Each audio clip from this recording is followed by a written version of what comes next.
Betty Yee and I know our way to San Jose. That's where we are today. We are at the California Democratic Party Convention. She is the controller of our great state, and so good to see you, Madam Controller. Great to see you, Brad. Thank you. I'd like to speak with you about the opening event at this convention. And what that event was, you, as well as the speaker, Tony Atkins, decided to kick off the convention with an event highlighting California's new earned income tax credit. Yes. Why, Madam Controller, was that important for you to kick off this convention? Yeah, we are, our theme of this convention is California Democrats leading the charge, and the earned income tax credit really had to be highlighted here, right here in San Jose, because we are looking at the issue of how California has led the rest of the nation in economic recovery, but we know that there are many parts of California where we have families that are still struggling. So this California earned income tax credit, Tony Atkins' accomplishment with the governor and the legislature, is going to provide an additional economic boost for many of those lowest income working families. But it is notable, and if I can emphasize that this was the kickoff event. Yes. There are so many issues that could have been the focus of the kickoff. This says a lot. Yes, it does say a lot, because what we're saying is, in order for us to really deal with the other issues that are challenges for our state, we have to lead the charge and being sure that we have a fair economy.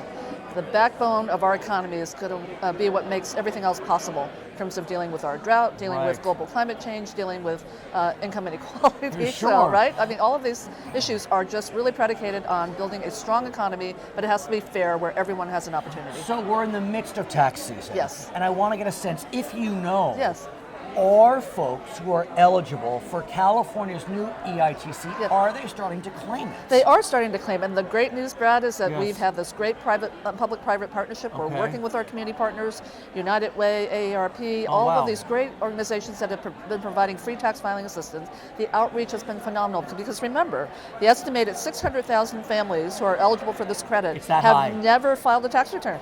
Most of them have never filed a tax return. We have to go find them. Even though there is a federal EITC? Yes, they have not come and claimed that because they don't owe any tax. They don't have a filing requirement. They don't make enough to even have a requirement to file a tax return.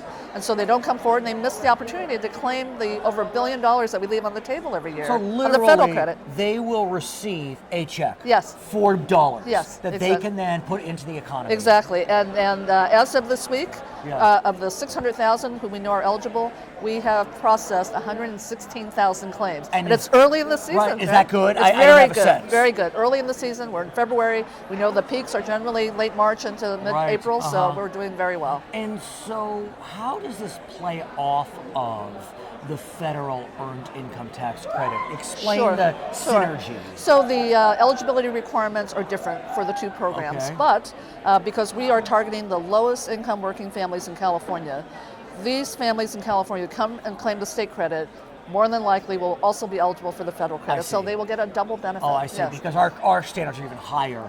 Right. So I'm walking around the convention and I see booths focused on the minimum wage. Yes. And we know Los Angeles passed a minimum wage ordinance, the county of Los Angeles passed one, many jurisdictions have. But it is likely that there will be two initiatives on the ballot in November focused upon the minimum wage.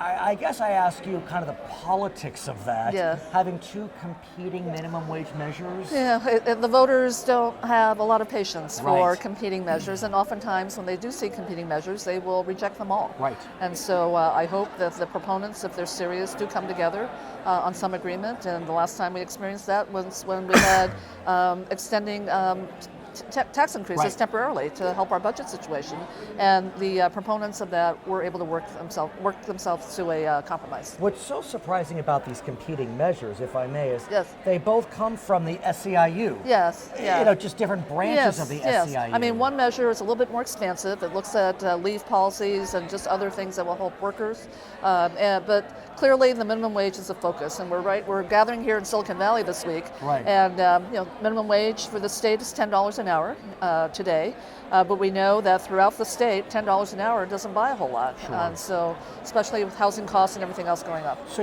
you have endorsed one of the measures, and it's the measure that really focuses exclusively on the minimum wage. It doesn't look at issues of sick leave. It doesn't look at issues of home health care workers. And actually, I support the latter one. They came out at different points in time, so I do like the more expansive version. Oh, you do? The wages are not the only issue that workers are having to deal with because they need that work support. They need to be able to provide for their families, and if it's not through compensation, they need more flexibility just to deal with their daily demands of life. I want to talk about one element of the minimum wage increases, and it deals with inflation kickers. Yes.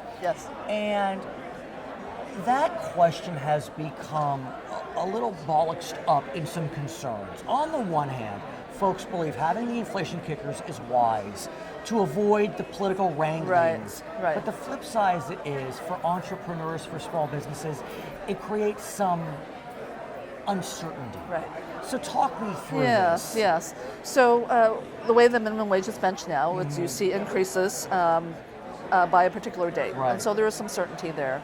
And I sympathize with the lack of certainty. On the other hand, we know that consumer prices keep going up. Right. And so for the consumers, they need to face higher prices, and if they can count on that wage going up, that's something that helps them and frankly helps the economy because they're able to continue to spend. But how do we work with our businesses in such a way that they feel comfortable in knowing that after 2020, 21, whatever it may be, that the minimum wage will increase at a rate that they can predict? Yes. So right here, a good example is right here of what's happening in San Jose. City of San Jose has a minimum wage tied to consumer price index, and they didn't get an increase this year because of really the growth in CPI was not healthy enough to trigger the increase. Now, I think it is fair to say that there should be, if you're going to tie it to inflation factor, then at least have some criteria that are predictable. Okay. And this is the problem, is that when we look at CPI, and particularly for a particular state like California, where costs are going to continue to be high, and so it's just not going to be predictable for the business community. But we know that the costs are being incurred by the individuals. So, but I think there is some middle ground in terms of how you can find some predictability for businesses. Let's talk about the fact this will be on the ballot. Yes. It's interesting because in the last major election in November 2014, the reddest of red states passed minimum wage increases. Alaska, Arkansas, Nebraska, South Dakota. The only place where a minimum wage was rejected was Eureka, California. In November 2014. Right. Who would have thought? Right. But do you have a sense that Californians are behind this notion and are willing to go to the polls and say, we're going to increase this pretty dramatically and fairly quickly? I do, because there are more Californians, frankly, who are slipping in terms of their position on the economic ladder. And to the extent that we have a growing service sector that are paid the minimum wage, we're boosting our economy because of their inability to have purchasing power. Are you concerned, though, that our friends, let's call them in Nevada and Arizona, may try to start plucking businesses away if they don't increase their minimum wage? That's always a fear, but frankly, I think people want to look at a minimum wage increase because they want to be sure that Californians are taken care of. For those who are actually struggling, you and I as taxpayers are actually providing that additional support and bump. And so, and we're seeing in places like Seattle, Washington, where they raise minimum wage, it's actually helping the business community. Can the state as an employer afford this? This is the issue. So as an employer, we need to be sure we're paying our home care workers and other public employees the minimum wage, and it will be a bite to the state. But again, we've got to look at that in the overall context of the economy. These people who are going to be benefiting from the minimum wage are putting that right back into the economy, and we hope that it will serve the business community well. Her name is Betty Yee. She is the controller of the great state of California. We're in San Jose at the California Democratic Party Convention. I'm Brad Pomerance, Charter Local Edition.